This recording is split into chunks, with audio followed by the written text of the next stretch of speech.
बीडचा धारूर घाट आता मृत्यूचा सापळा बनतोय। खामगाव पंढरपूर महामार्गाचं काम 2.5 वर्षापासून रखडलंय। 2 वर्षात 65 अपघातात 21 जणांचा बळी गेलाय। बीड जिल्ह्यातून जाणाऱ्या खामगाव पंढरपूर राष्ट्रीय महामार्गाचं धारूर घाटातील काम रखडल्यानं मोठ्या प्रमाणात अपघात होत आहेत। अरुंद रस्ता, तीव्र उतार, वळण यामुळे गेल्या 2 वर्षात तब्बल 65 अपघात घडले असून यात 21 जणांचा बळी गेलाय। तर अनेकांना कायमस्वरूपीचं अपंगत्व आलंय। आणखीन किती बळी राष्ट्रीय महामार्ग प्रशासनाला घ्यायचे आहे तसा संतप्त सवाल प्रवासी आणि वाहनधारकांमधून उपस्थित होतोय।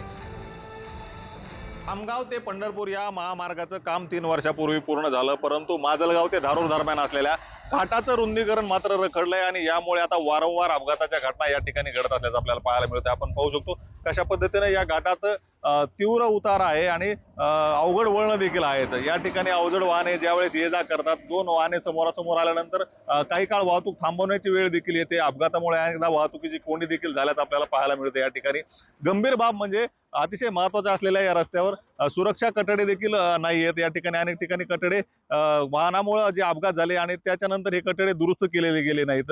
याचा परिणाम आता अनेकदा अपघातात होत आहे। गेल्या 2 वर्षातील जर आकडेवारी पाहिली आपण या ठिकाणी तर तब्बल 21 जणांना या ठिकाणी प्राण गमावे लागले आहेत। यानंतर तरी प्रशासन जागा होईल आणि दुरुस्ती तत्काळ सुरू होईल अशी अपेक्षा या ठिकाणच्या नागरिकांना होती, परंतु ती पूर्ण झालेली नाही।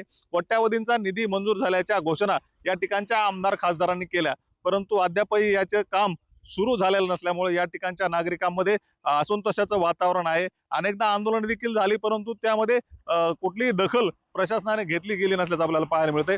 या ठिकाणी आपण पाहू शकतो कसे या ठिकाणी दरीत गाडी गेलेली आहे आणि अपघातग्रस्त ही गाडी अक्षरशः त्याच ठिकाणी सोडून देण्याची वेळ या ठिकाणच्या या गाडी मालकावर आली आहे। अशीच परिस्थिती गेल्या अनेक महिन्यांपासून आहे आणि यामध्ये कुठेतरी सुधारणा व्हावी अशी अपेक्षा आता या ठिकाणचे नागरिक करतायत, परंतु या रस्त्याचं काम कधी सुरू होणार आणि या ठिकाणच्या नागरिकांना दिलासा कधी मिळणार हा खरा प्रश्न आहे। उदय नागरगोजे, पुढारी न्यूज, बीड।